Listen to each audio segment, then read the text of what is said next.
Hey, I'm illustrator director David Hartman. Today, we're going to be drawing monster heads and telling the stories that go with them.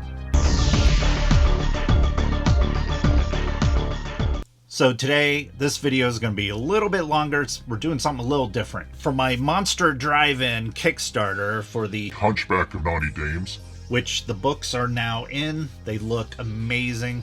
Stay tuned for later in the video for a sneak peek.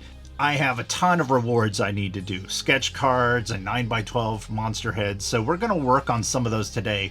I think we're going to do something different. We're going to tell the stories of these monsters. Talk about their lives, what their jobs were like. I want to know more about these monsters.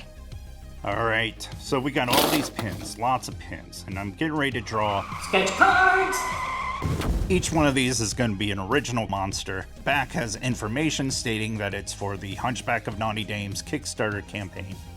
So I'm going to be just drawing a range of monsters, but I have this idea. I want to do more of my mutant stitched together monsters. I love drawing those. I love doing the details in those.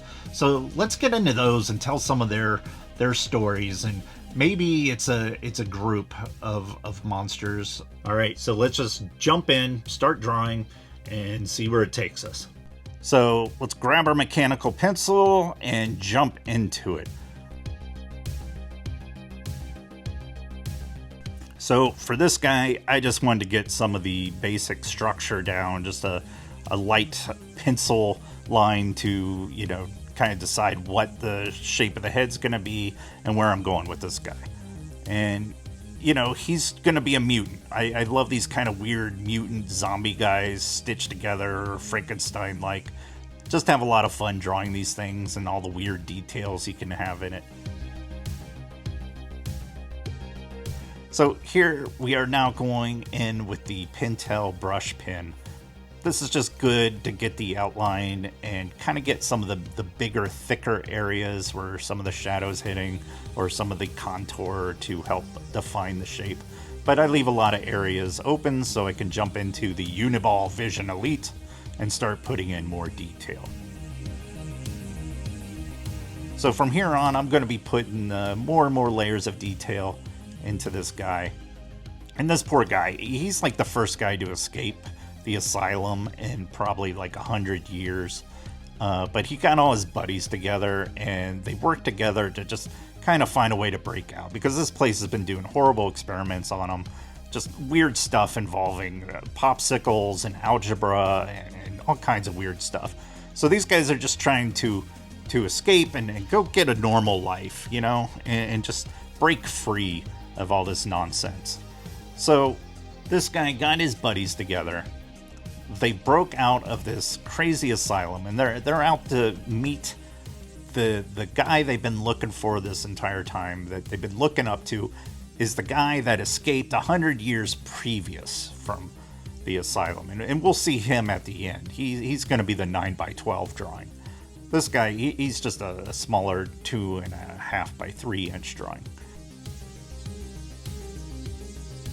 So here I'm going into these Pilot high-tech C pens.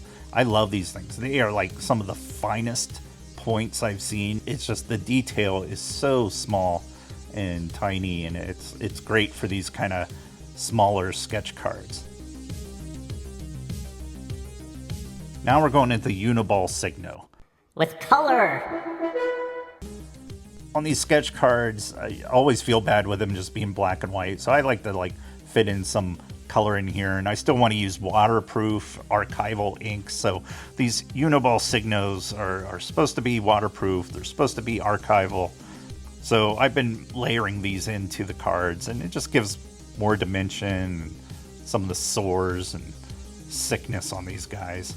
And then of course we get into the red Micron. I love this thing too because it's got a nice thick solid opaque red, which is great for, you know, drawing ketchup.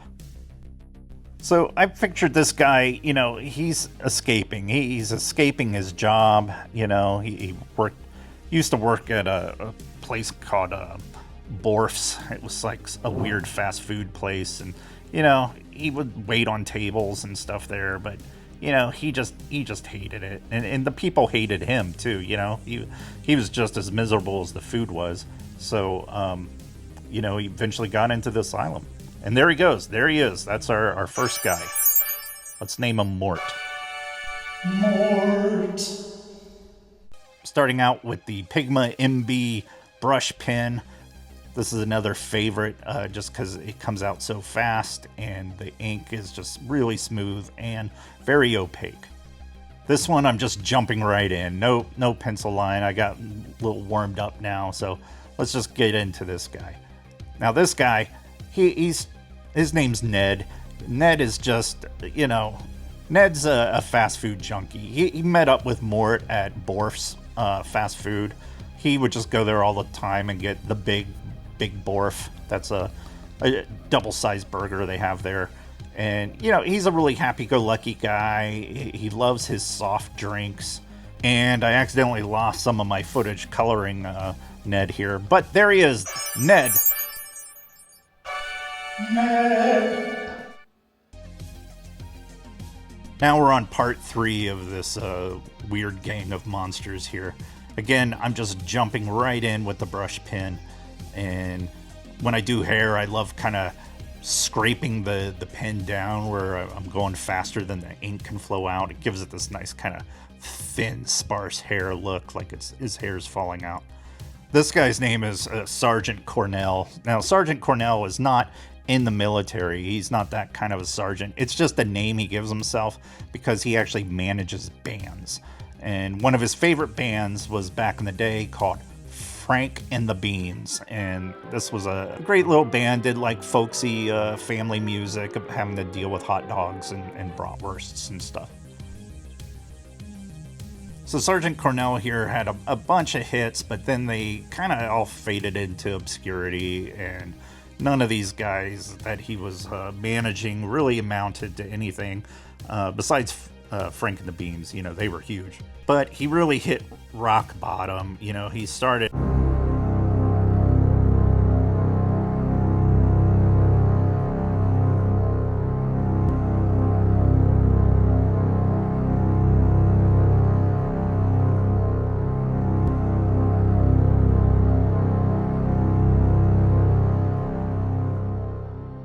All right, back to Sergeant Cornell.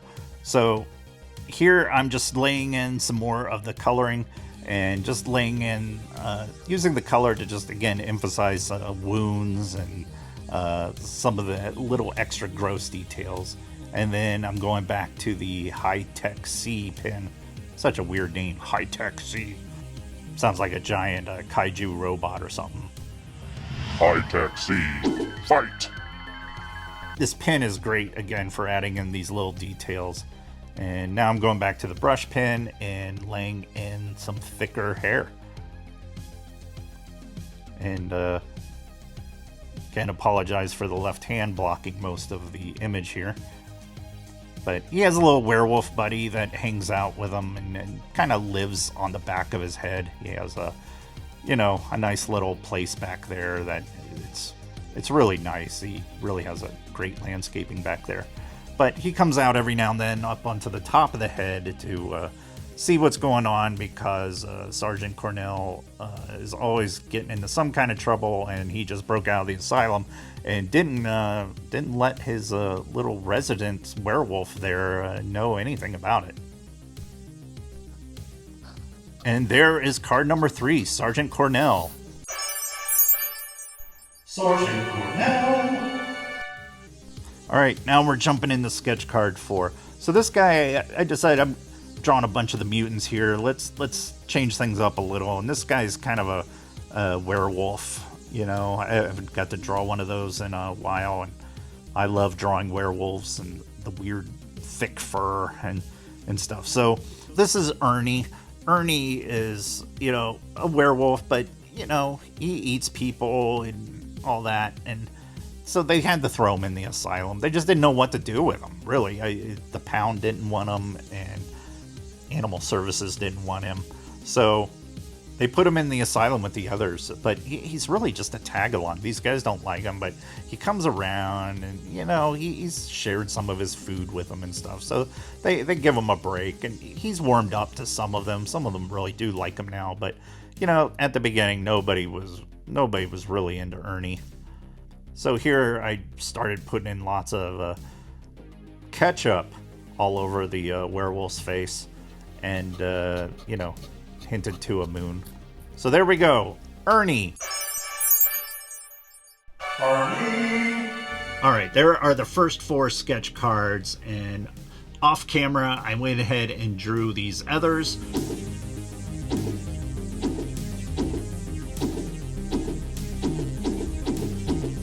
So if you get one of these cards that I'm doing today, please share it on socials or let me know. I would love to see one of these in the wild. And now we're going into the bigger drawing, a 9x12 monster head, much like I did in the last video, but a totally new guy. And I have a few ideas. I feel like I want this guy to have long hair or something, but he has a little commune up in the hills for monsters and stuff, and he helps get rid of the stitches and stuff. He's a good guy. And there they are. These guys all busted out from the asylum. Way to go, guys. Way to go. All right, now time to slip into something more comfortable, like my couch. And we're gonna jump into the next one. So this is the big guy they've all been running to, the guy that escaped 100 years ago. So they just want to come out and hang out with this guy. So I'm gonna shut up for a while and let you guys listen to my alter ego, Zorgon. So please sit back and relax and enjoy the soothing sounds of Zorgon.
Okay, so as I promised earlier, here is a quick sneak peek at the new hardcover book.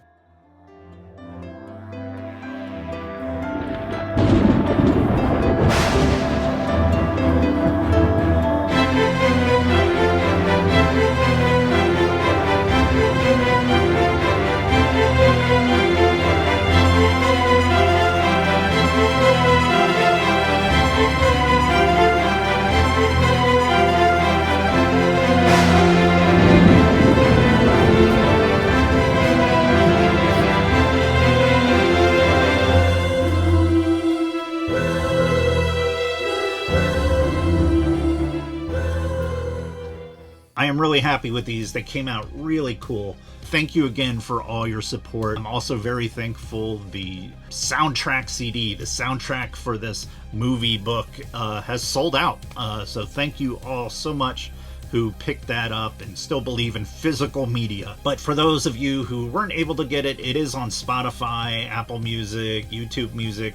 And if you missed out on the first book, Monster Drive-In, Isle of Evil, I still have a handful of these left. They're up on my website at sideshowmonkey.com. I also have art prints and links to t-shirts and my online stores up there. So check that out at sideshowmonkey.com. Thanks everybody for all the support. Really appreciate it. And I will see you in the next one. All right. Thanks guys. See ya.